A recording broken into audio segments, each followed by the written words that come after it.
லாண்டம் துதிக்கிறோம், சொத்தரிக்கிறோம். இவ்விதமாய் மனுஷன் அவனுடைய செய்கைகளை விட்டு நீங்கவும் அவனுடைய பெருமை அடங்கவும் பண்ணுகிறார். இல்லையா? இவ்விதமாய் மனுஷன் அவனுடைய செய்கையை விட்டு நீங்கவும் இவ்விதமாய் மனுஷன் அவனுடைய பெருமையை விட்டு அடங்கவும் பண்ணுகிறார். இல்லையா? நாம் நம்முடைய பெருமையை விட்டு அடங்க தேவன் செய்கிறார்.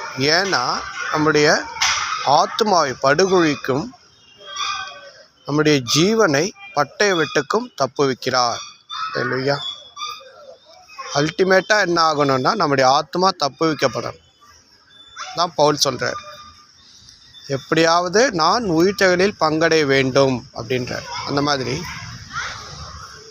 மனுஷன் தன்னுடைய செய்கைகளை விட்டு நீங்கவும் பெருமையை விட்டு அடங்கவும் கர்த்தர் சொல்கிறார். அல்லேலூயா. ஸோ கர்த்தருக்கு சித்தமானதை செய்யும்போது, பெருமையை விட்டு விடும்போது நம்முடைய ஆத்மாவும் தப்பிக்கப்படுது, நம்முடைய ஜீவனும் தேவன் விடுவிக்கிறார், தப்புவிக்கிறார். அல்லேலூயா.